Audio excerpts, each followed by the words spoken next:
Hello दोस्तों, Amit story wise में आप सभी का स्वागत है। साथियों, हम आपके बीच कुछ कहानी लेकर उपस्थित हो रहा हूं।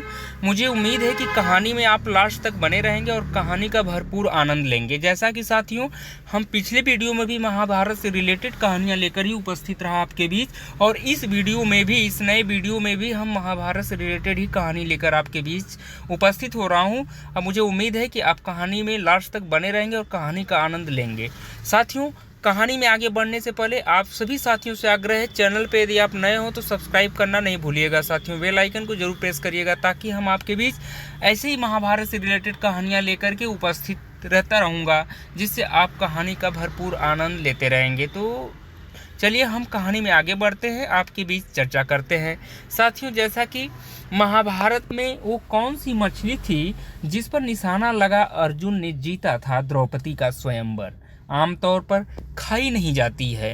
तो इसी बारे में हम, इसी कॉन्सेप्ट पे हम चर्चा करते हैं। तो आगे बढ़ते हैं साथियों। जैसा कि महाभारत कथा में जब पांचाल नरेश ने द्रौपदी के विवाह के लिए स्वयंवर आयोजित किया, तो उन्होंने ऊपर घूमते मत्स्य यंत्र में जो मछली लगाई थी, जिसकी आंख अर्जुन ने भेद दी थी, ये मछली भारत ही नहीं दुनिया भर बेशकीमती होती है।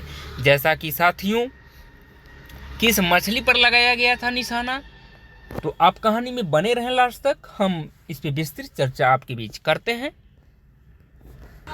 जैसा कि साथियों, कुछ हाइलाइटेड पॉइंट है। जैसे नंबर 1 है, द्रौपदी के स्वयंवर में इस सुनहरी मछली की आंख को अर्जुन ने तीर से भेदा था। दूसरा पॉइंट है, भारत में सुनहरी मछली को समृद्धि का प्रतीक माना जाता रहा है। तीसरा पॉइंट है, महाभारत के दौर में भी इस मछली का खास महत्व होता था। तो साथियों, क्या आपको मालूम है कि द्रौपदी के स्वयंवर के लिए पांचाल के राजा द्रुपद ने मत्स्य यंत्र में जो बेशकीमती मछली लगवाई थी, वो कौन सी मछली है? इसे दुनिया की बेशकीमती मछलियों में गिना ही नहीं जाना, बल्कि सौभाग्य का भी प्रतीक होती है। साथियों, इसी घूमती हुई मछली की आंख पर सटीक निशाना लगाकर अर्जुन ने स्वयंवर में द्रौपदी का वरण कर लिया था। जैसा कि साथियों, द्रौपदी के स्वयंवर के दौरान एक पानी के एक बर्तन के ऊपर घूम रही थी।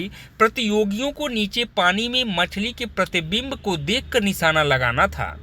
बहुत बड़ी बात है साथियों। अर्जुन ने सफलतापूर्वक निशाना मारा, जिससे द्रौपदी का विवाह हो गया। जैसा कि साथियों, इस संदर्भ में इस्तेमाल की गई मछली को मत्स्य यंत्र कहा जाता है, जो तीरंदाजी में कौशल और सटीकता का प्रतीक माना जाता है। साथियों, जैसा कि साथियों हम बात करते हैं, भारतीय संस्कृति में समृद्धि का प्रतीक है, तो हम इस पे चर्चा करते हैं। जैसा कि साथियों, ये फिश अपने चमकदार, यानी ये मछली जो है अपने चमकदार रंगों और सुंदरता के लिए जानी जाती है। खासकर एशियाई संस्कृतियों में इसे सौभाग्य, समृद्धि और सफलता का प्रतीक माना जाता है। साथियों, भारत में कुछ लोग इसे लक्ष्मी का प्रतीक भी मानते हैं।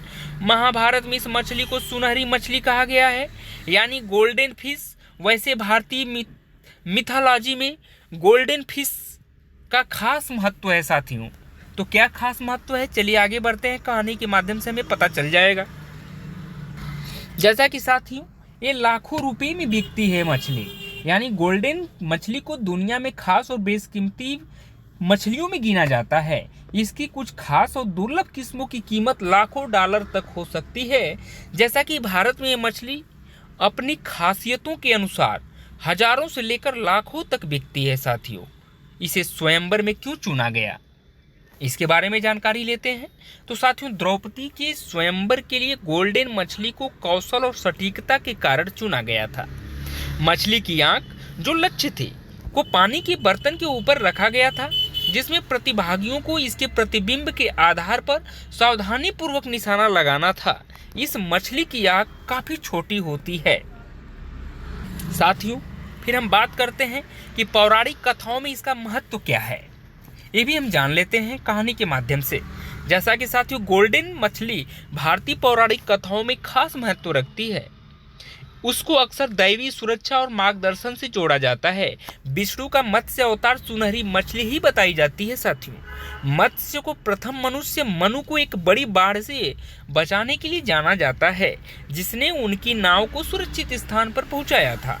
साथियों, ये मछलियां गंगा और यमुना नदियों से भी जुड़ी हुई है, जो जीवन देने वाले जल का प्रतीक माना जाता है।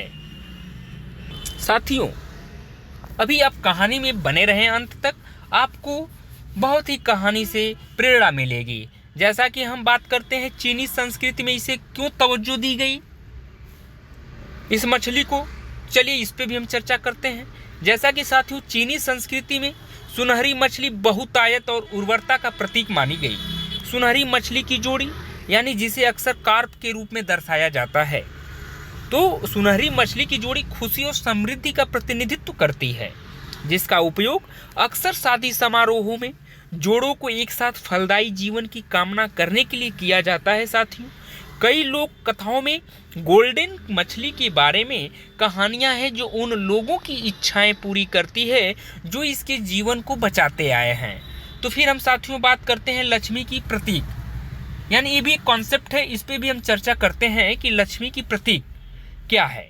यानी साथियों, देवी लक्ष्मी जो धन और समृद्धि का प्रतीक मानी जाती हैं, उन्हें अक्सर सुनहरी मछली से जुड़ी होती हुई देखा जाता है। ऐसा माना जाता है कि अपने घर में सुनहरी मछली रखने से धन और प्रचुरता का आशीर्वाद मिल सकता है, जो सौभाग्य के प्रतीक के रूप में उनकी भूमिका को साथियों मजबूत करता है। जैसा कि साथियों हम बात करते हैं, सुनहरी मछली हिंदू अनुष्ठानों और त्योहारों में महत्वपूर्ण भूमिका निभाती है। दिवाली जैसे उत्सवों के दौरान नदियों तालाबों में सुनहरी मछली छोड़ना देवताओं को अर्पित किया जाना माना जाता है, जो नकारात्मक ऊर्जाओं की रिहाई और सकारात्मक बदलावों का स्वागत करने का प्रतीक है। साथियों, जैसा कि साथियों हम कहानी में आगे बढ़ते हैं, एक कॉन्सेप्ट और है, इस पे भी चर्चा कर लेते हैं। जैसा कि पोषक तत्वों से भरपूर होती है मछलियाँ, इस पे हम चर्चा करते हैं। जैसा कि साथियों ये मछली पोषक तत्व से भरपूर होती है, जिसमें iodine, omega 3 fatty acid, DHA, EPA, iron, taurine, magnesium, fluoride और सेलेनियम शामिल है। ये मछली मुख्य रूप से इंडो पैसिफिक क्षेत्र में पाई जाती है। साथियों, हालांकि बढ़ते प्रदूषण के स्तर ने इन मछलियों को गहरे पानी में धकेल दिया है, जिससे उन्हें पकड़ना मुश्किल हो गया है और वो बाजार में दुर्लभ होती जा रही हैं। साथियों, जैसा कि साथियों हम बात करते हैं कितने साल जिंदा रहती है ये मछली, तो इस कॉन्सेप्ट पे हम चर्चा करते हैं। कहानी के अंत तक आप बने रहें, आपसे बड़ी उम्मीद है। तो साथियों, ये 20 से 40 साल तक जिंदा रहती हैं, करीब 4 से 16 इंच तक की हो सकती हैं। यह मछली अपनी बड़ी आँखों और सूंघने तथा सुनने की बेहतरीन इंद्रियों के लिए जानी जाती है। Guinness book of world records के अनुसार साथियों, दुनिया की सबसे लंबी पालतू गोल्ड फिश 18.7 इंच की है। दुनिया भर में लोग कभी कभी विशालकाय गोल्ड फिश पकड़ते हैं, यानी गोल्ड मछली पकड़ते हैं, जो हमारे द्वारा इस्तेमाल की जाने वाली छोटी मछलियों से बिल्कुल ही अलग होती है। साथियों, क्यों लोग इस मछली को नहीं खाते, तो इस पर हम चर्चा करते हैं, इसका वर्णन करते हैं आपके बीच। जैसा कि साथियों, गोल्डन मछली को खाने की सिफारिश नहीं की जाती, इसमें बहुत ज़्यादा हड्डियाँ होती है, इसलिए इससे हड्डी निकालने में काफ़ी समय और कुशलता की ज़रूरत होती है। इसमें खतरनाक बैक्टीरिया हो सकते हैं, जो पकाने के बाद भी साथियों पूरी तरह से खत्म नहीं होते। तो गोल्ड मछली कार्प मछली से संबंधित है, जिसे अगर गलत तरीके से हम तैयार करते हैं तो इसका स्वाद गंदा हो सकता है। ज़्यादातर गोल्ड मछली छोटी होती है, इसलिए इनसे बहुत कम मांस मिलता है हमें। तो साथियों, हम उम्मीद करते हैं कि कहानी में अंत तक आप बने रहे होंगे और इस महाभारत से रिलेटेड कहानी के बारे में, यानी गोल्ड मछली, कार्प मछली के बारे में आप अच्छे से सुने होंगे। इसके बारे में आप अंदाज़ा लगा सकते हैं। तो मैं उम्मीद करता हूं कि आप सभी को एक कहानी बहुत ही अच्छा लगा होगा। यदि साथियों कहानी अच्छा लगा तो सब्सक्राइब करना नहीं भूलिएगा, बेल आइकन को भी प्रेस करिएगा, ताकि हम आपके बीच ऐसी ही कहानियाँ हमेशा लेकर के उपस्थित रहूँगा, ऐसी ही कहानियाँ आपको प्रोवाइड कराता रहूँगा।